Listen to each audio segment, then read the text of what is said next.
Yo, what's up? It's Nehemiah, aka Neo, and today I'm just gonna be talking about my draft thoughts. I wasn't able to watch the draft yesterday. I was at work, so I couldn't really, watch it. But I did see a bit of the news. And did see a bit of the trades going on during the time.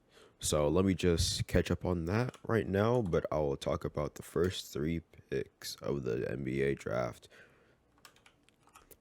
So the first pick from Orlando was Paolo. Also, if I'm pronouncing his name wrong, I'm sorry.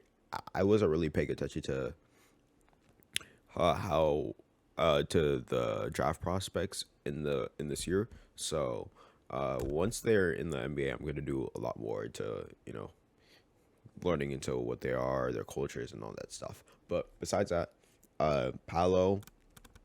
From what I heard that he has the lowest or he doesn't have the lowest floor. He's the safest option out of the first three players that were picked, and if that's the case, that I do really like this pick from Orlando because I don't really think that they could use Chet Holmgren or Chet. I don't know how to pronounce the last name either. I'm gonna do that later. That's on me. Sorry about that. But I think that they don't really need Chet, and I think Jabari would be, from what I've heard, he's kind of a two-way John Collins, which I think is also a really bad idea for a guy like or for a team like Orlando, because really they kind of just need a shot creator or a consistent one, and I think that Paulo is probably the best one out of all three of them to actually get that to the Magic and probably just raise a roof. For OKC, I believe drafted Chet. Let me double check. If so, then I really like that move. Also, yeah, you can tell this is rough. I didn't really know, but Chet, yeah, he did go to the OKC Thunder. I really like the fit. They could really use a really good center, especially one with as good as rim protection as Chet. He has one of the best of the league, and I think that he could probably be so much KD in terms of how good their shot blocking is. I'm not sure about his overall defense, but again, I think as we go forward, I think a guy like this and his shot blocking could be really useful for younger teams, especially one that are going to have a lot of cap space going forward, a lot of draft picks going forward, and a lot of things such as that. And Jabari to Houston, again, I really like that. Again, I really like how the first three picks played out. I don't really think that there's any problems I really have with them. But yeah, that's really it for those things. Now, a team that I do want to talk about specifically in terms of a winner is Detroit. Detroit has made so much moves in terms of how they're building around Cade Cunningham. Let me just read a lot of their moves. So the Pistons got Ivy. They traded away Jeremy Grant for another first. They just had a lot of picks that they can move. They have the cap space to either get DeAndre Ayton or Miles Bridges. And yeah, they were just building the right tools around Cade Cunningham, man. I just think that's perfect for what they need. Also, what one team that I've seen people clown on is the New York Knicks. For some reason, I don't really think that what the Knicks did was bad.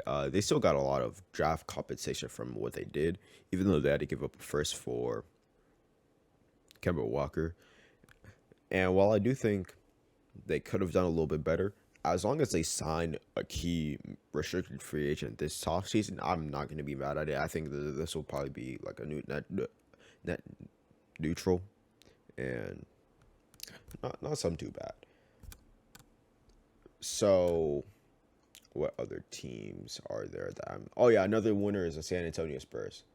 Who I love what the Spurs did this draft. I think they're just getting a lot more younger talent. I I think that they've struggled not necessarily in terms of getting the young talent that they needed, but in terms of getting the right fits. Well, that's kind of the same thing, but I guess it's not, but their fits around the players that they wanted. Something like Dejounte Murray taking the leap this year, and DeRozan kind of clouding the team, kind of messed things over. So I think that they're going way too deep in the end for young talent, and I think that that's really great for them. Really great. Also, one thing that the Spurs do struggle with is shooting, and they got a lot of shooting, which is great. Also, shout out to the Pelicans. They also got what they needed, the shooting. And along with that, they're kind of a playoff contention team as of now, especially with Zion coming back, I assume. So the more that they get younger talent that can actually impact their winning now chances, the better they get. And that's just how you see it. Also, one thing about this NBA trade deadline, or not trade deadline, excuse me, the draft. There wasn't really any noticeable trades of a key player. Think of 2017 when Jimmy Butler got traded, for example, or when Paul George and Carmelo Anthony were about to get traded. Then there were actually no trades like that this year, which honestly didn't really surprise me. I think the trades that we got for Jeremy Grant and Christian Wood were kind of what we needed to see in order for us to make that kind of assumption.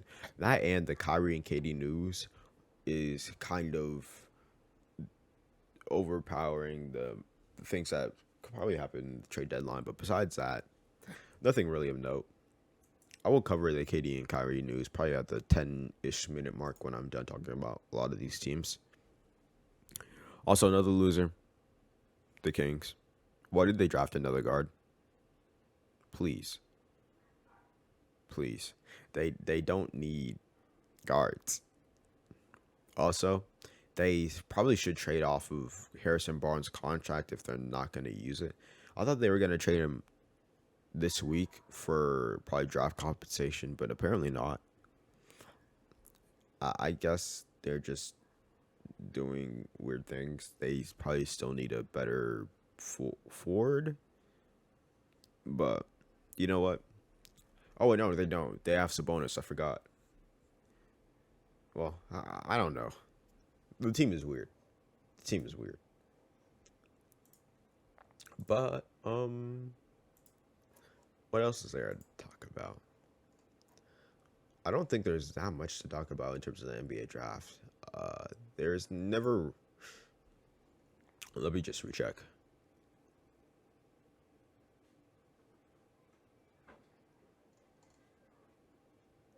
Yeah, I don't think that there's really anything that.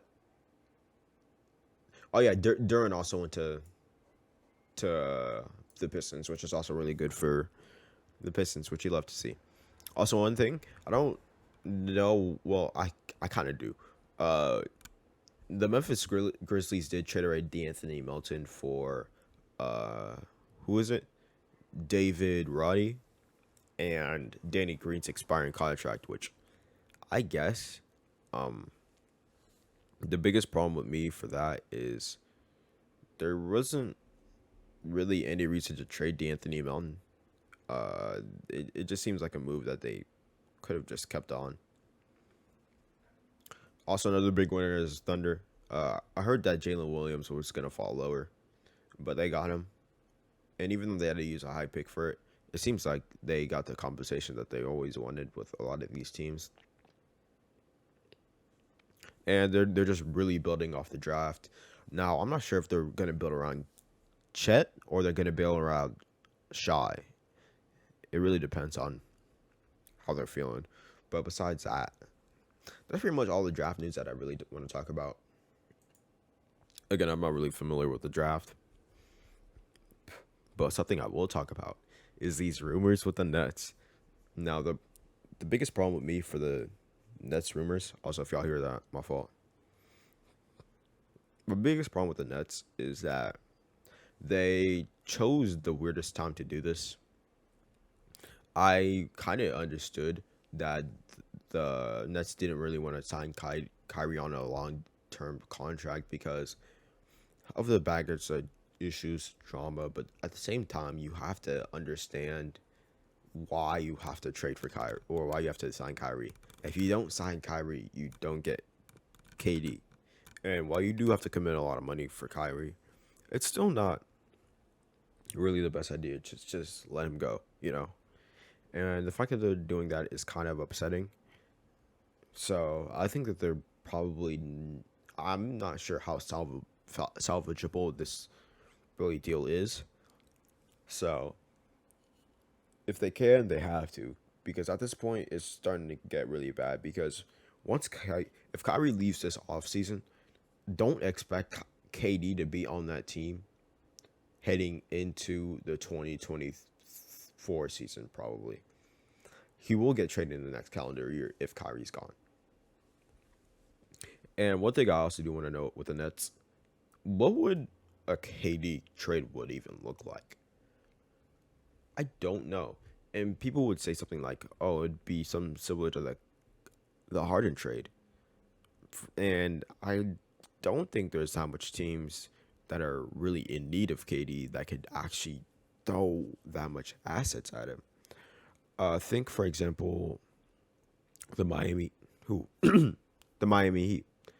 They don't really have that type of draft capital to really just throw at KD, and they don't really have the players that are really talented enough to even compensate for that trade. Another place of destination that I think is actually reasonable is the Portland Trailblazers. They do have the draft capital, I'm pretty sure, and they do have the contracts, but at the same time, you're just not getting enough back. And this kind of sums up what I'm thinking. Who do you trade for KD? Because if you're trading KD somewhere, you're getting a star back, or you're getting a really promising young talent. Which leads me to this. If KD were to get traded, does that mean that Anthony Simons is going to the Nets? It would have to be. I don't think that's really up for discussion. And if that's the case, then I guess that those teams are really need to do that. I think another really good place would be Memphis, but I'm not sure if Memphis would actually make that trade. And I think that's pretty much most of the teams that are off my head. But I think that if Kyrie does leave, I don't really expect him to go to the Lakers. I think that's really a fanfic kind of thing. I don't really expect him to really go to the Lakers. I think a really good destination for him would be probably the Mavericks. If they really don't want Jalen Brunson, I would probably keep Jalen Brunson if I were the Mavs. Younger talent. I think what he does for Luka is probably better than what Kyrie could do if, assuming that Brunson does get better, become an all-star level player. But I think the only other also Philly could make a run, but I'm not sure if Philly would actually make that run. They would have to trade Tobias Harris, and if Tobias Harris for Kyrie is a trade, I'm not sure if KD even wants to stay on that team, man. KD would probably request a trade the day after. Is that it, though? I think I covered pretty much everything that I wanted. So, yeah, this is the first kind of podcast kind of episode. The biggest thing with me is I can't really record for longer than 15 minutes. But besides that, I'm probably just going to talk about all the bases, what teams should make, the rumor mill, signings, all that shit. So, yeah. This is Nehemiah, aka Neo. Subscribe if you want to, like if you want to. But besides that, I hope you're having a good one.